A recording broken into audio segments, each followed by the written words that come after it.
Good afternoon, everybody. It's Tom Christie back in the studio, and this will be session 3 of 3. This will be the final session in carving a Green Heron palm frond.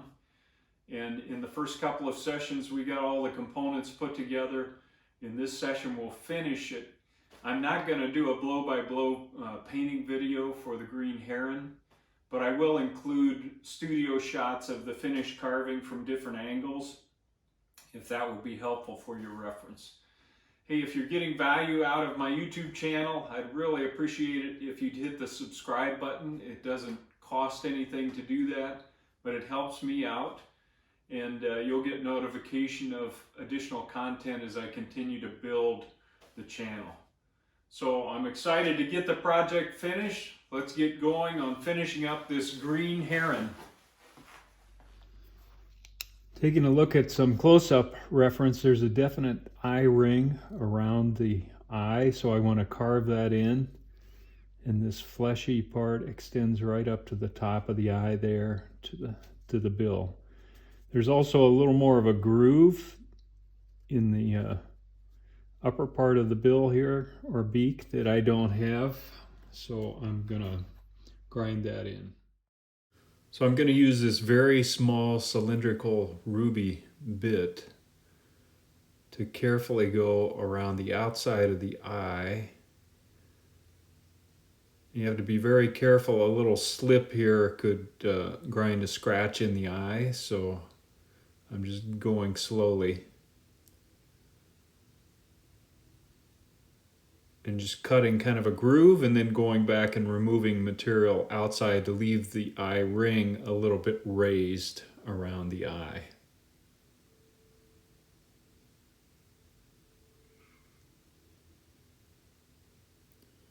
I'm carrying that groove right up to toward the bill.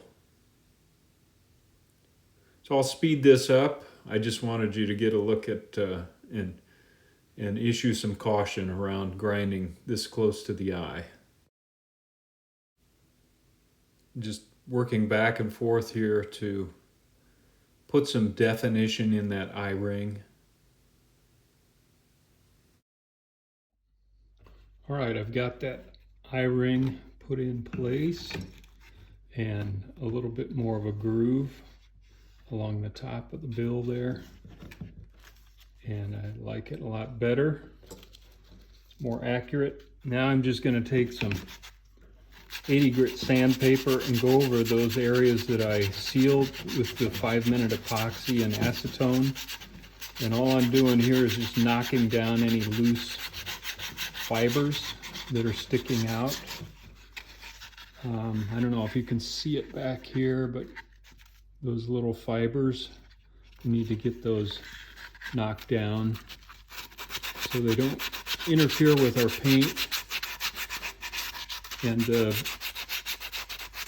epoxy makes those stiff, so they're very easy to knock off and smooth out.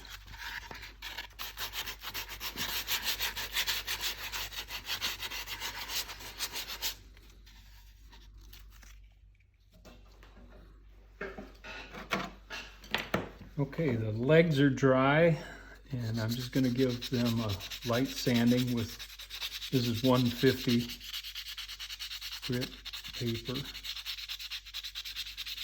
And I am going to paint the detail on these legs instead of trying to carve a bunch of detail.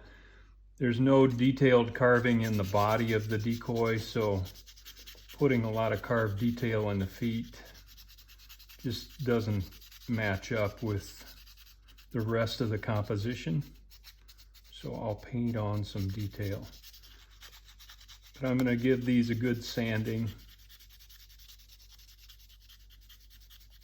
so they're ready to seal. Now I want to put a little ring of epoxy sculpt around the opening here. So I've sanded off the finish so we have a good bonding surface. And I want to have a little ring that'll go outside this leg diameter so this can nest inside of it. And we'll sculpt that a little bit so that it looks like that hairy feather structure around the legs as they come out of the body. And it'll disguise this structure as well. Okay, I've got the epoxy sculpt mixed up. I made rolled a little worm, for lack of a better term. I'm gonna wet this surface around the opening. And now I would just want to press this in place. We'll see how this works.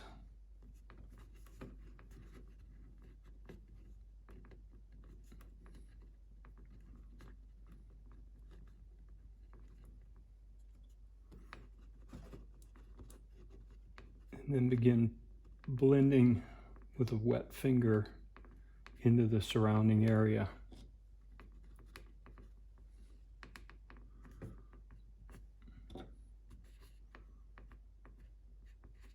Not too worried about the center yet. We'll come back and open that up.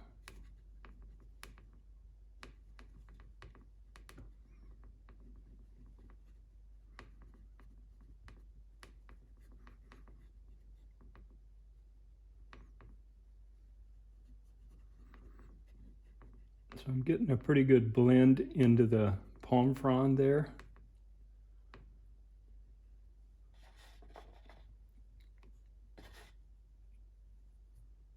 Now I can use a paintbrush handle or whatever is available to open things back up. And it gives me a surface to push against.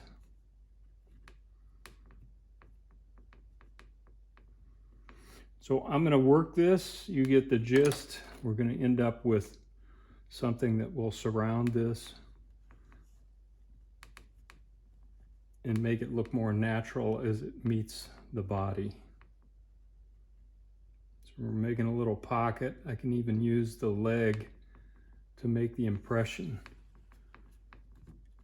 in the epoxy sculpt.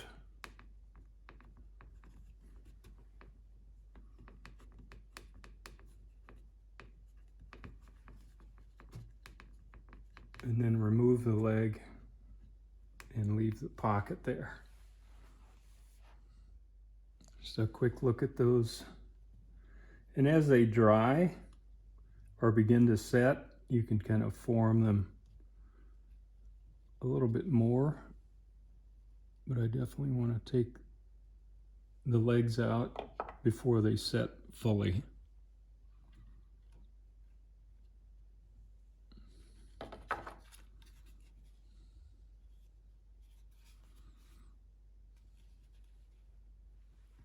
Now I can seal the legs with a few coats of Deft and get those ready for painting.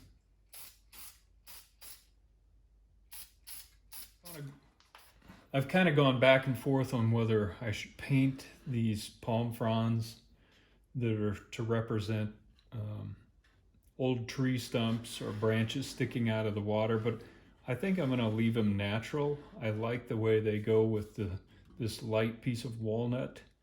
I did make one little plastic wood addition there, and I'll probably paint that area to match the rest because I needed to disguise the metal structure inside that leg. This one is totally hidden, so position.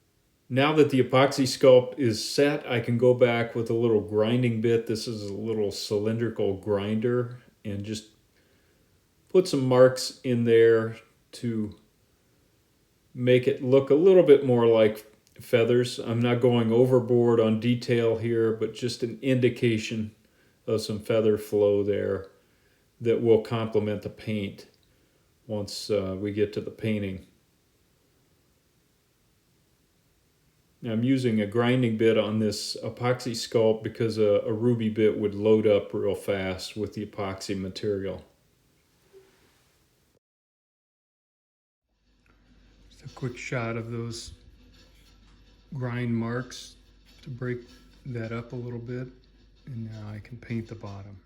All right, making progress. I've got the legs painted, so I could paint those much more easily, taking them off. And then I've got those legs embedded in the body, and I can still take the body off. It's going to be a lot easier to paint under here without it being attached. But I like the way it's looking.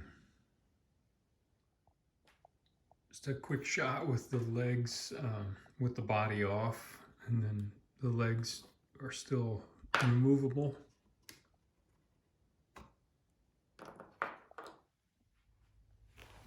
Okay, I've got the bird painted and it's time for assembly.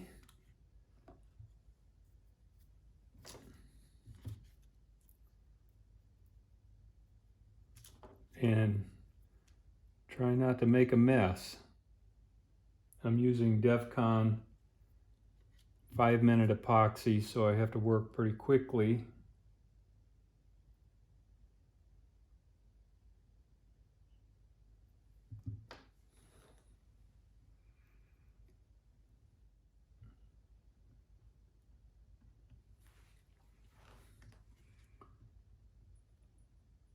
Same on this leg.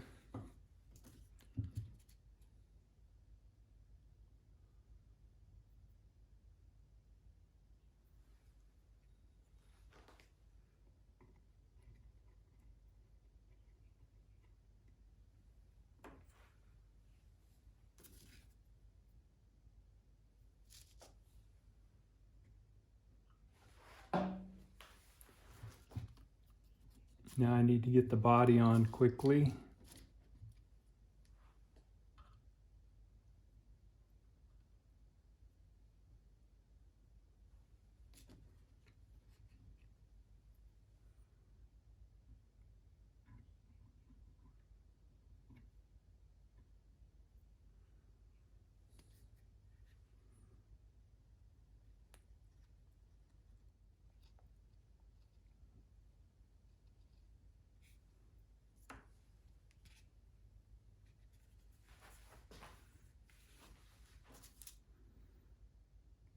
Catch that glue drip before it goes everywhere.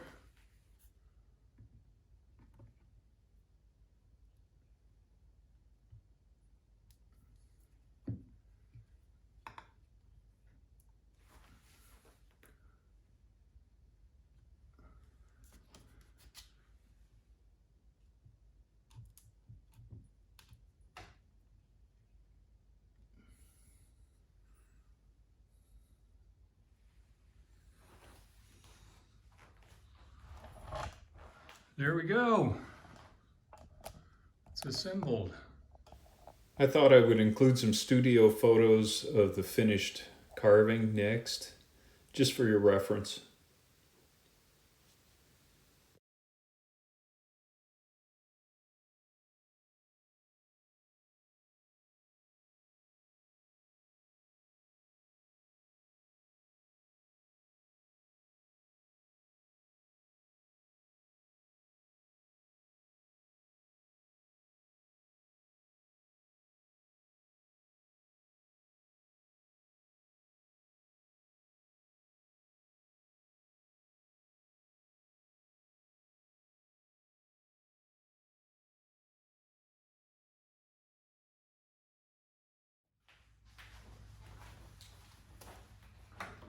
All right, well, that's a wrap on the Green Heron palm frond, and I really had a good time making this bird. I really had to study the reference photos to see what the plumage looked like on the green heron. You know, the legs turn brighter orange during the mating season, but I kind of like the yellow phase on the legs for this particular sculpture. So this is not a decoy project, but I'm hoping the creative process that I shared with you would be helpful in creating your own projects, maybe not a palm frond, but some other type of carving that you want to do. Until next time, Tom Christie signing off.